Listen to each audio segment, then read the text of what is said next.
Martin, welcome to studio, and I think this is your first interview after your victory. Yes, and certainly I want to recognize all the great work that you do here at Parvasi, Mr. Saini. You bring issues that matters, issues that are impactful in Brampton, and I just wanted to thank you personally, and also come here and have the opportunity to talk about. I know we look forward for the next 4 years, and there's a lot of positive feeling about moving forward. Okay, so this is your third term now as a regional councillor representing your voters, your residents, Ward 3 and 4.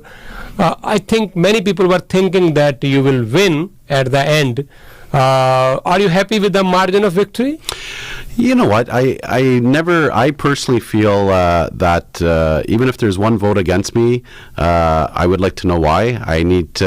That's a signal that some people, you can't please everyone, but I certainly want to keep improving. So I want to recognize, I want to find out to see where I can do better, how I can do better, if it's a question of listening.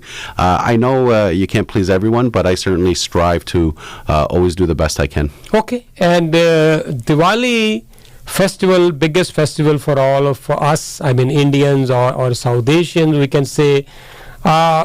We celebrated Diwali, but unfortunately, because of few people, not few, I mean they might be in hundreds at least, and it's a big number. So there were so many illegal activities in couple of plazas, particularly close to Sheridan College, that City Plaza and Plaza at Ray Lawson and McLaughlin, and they come under your wards and your area. Yeah. And I'm sure you must be aware of all that, what happened on that day. So I just want your opinion on that, and I'm sure you are a member of the police board also. Yes. Being regional councillor. So how we can make sure that such thing don't happen again and again?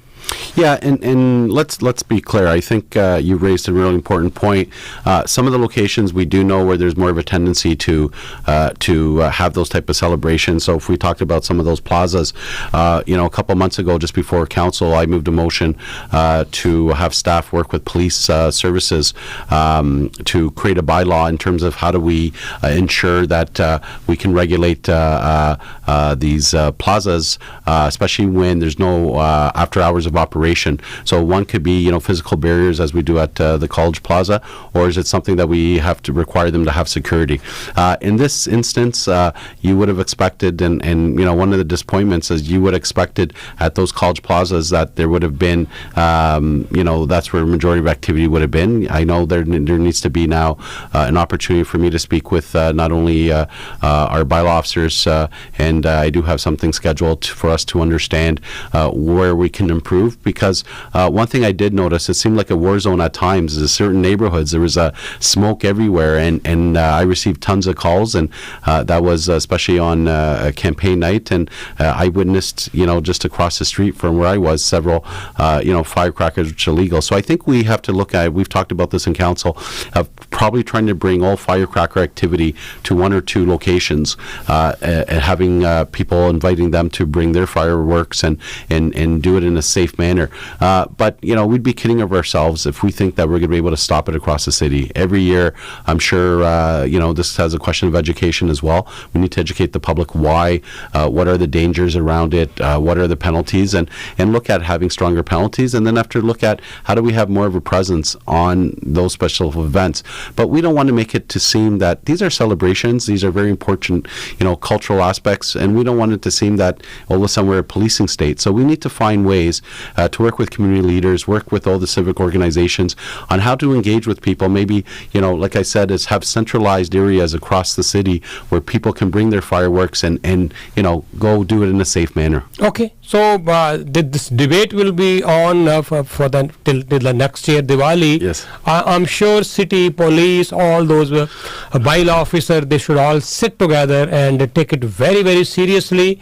Thank God there was no physical harm or physical injuries, but the situation was so volatile, anything could have happened. Yeah, certainly. And when it comes to the safety, that's the most important aspect, and also fire safety, and also these are the aspects that are extremely important that we need to focus on. But again, we'd be kidding ourselves if we think we're going to find a magic solution, because we can even dedicate centralized areas, and if people don't want to go and they just want to do it at the convenience of their home, it's really changing about behavior. It's really trying to get more education out there, really trying, because to a community over 700,000 people, to have adequate bylaw and police, it's just not viable. Yeah. So we really have to be realistic on what we do. Okay, and those people who don't listen, who don't follow the rule, there must be strict punishment for those people. There is no question about that. Last council we have seen, it was so much bickering, and Brampton was all over in the news, but not for good reasons, always for the bad reasons. Yeah. So let's start freshly again. So do you think that things will improve? There will be united council this time? What do you have to say from your side? Well, I'm hoping so. I must say I have to respect the results of the election. Everyone has their mandate, respective councillors and the mayor, and you got to respect what the will of the people are. I am kind of disappointed with some of the rhetoric I've heard.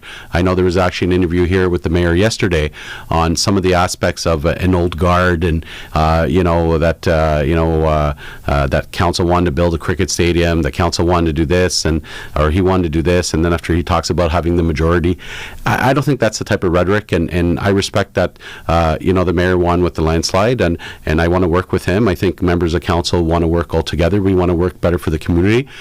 We have new members, and I know he mentioned members. He forgot to mention, for example, Rod Power, in 7 and 8 city councillor, who brings a wealth of experience. He used to be on committee of adjustment, engineer.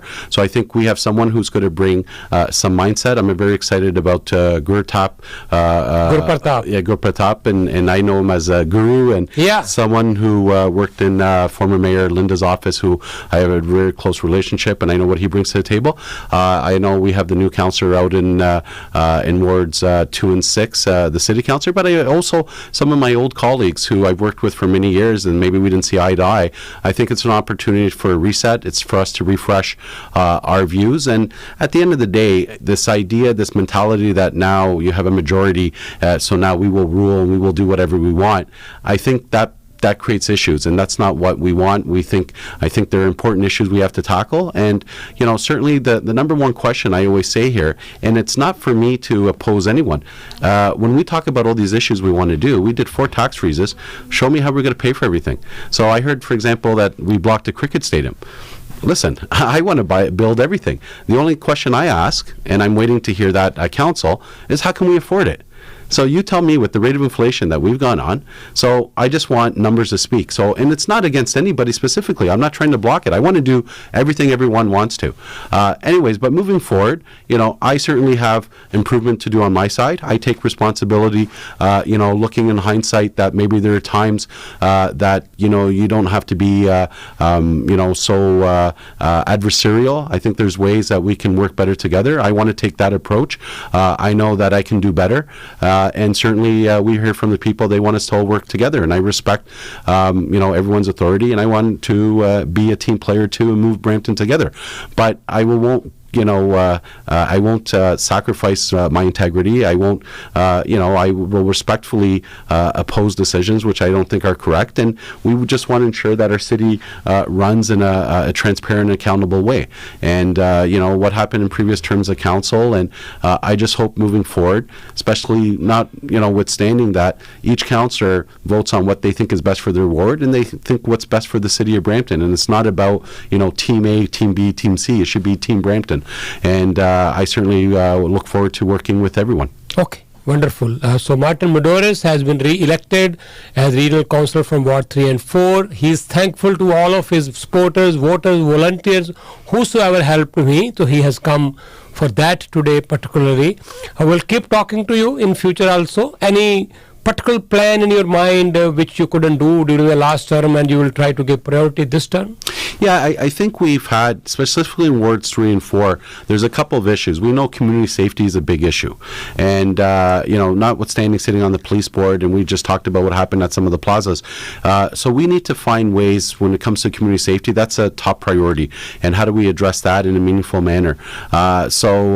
We keep spinning our wheels. The second thing is there's a proliferation of illegal basement apartments and property standard issues that continue to be issues that we're trying to struggle with. We want the city to be what the city of Brampton was before. And I think finally we really have to address our funding situation at the city, our budget situation, because again, we always talk about how we have an underreported population. We're talking about over approximately 80,000 people to 100 that are not part of our population, but we get funded by the province and the federal government based on official population. So my appeal is with the MPPs and MPs to really support Brampton in getting its fair share when it comes to funding and investment. Wonderful.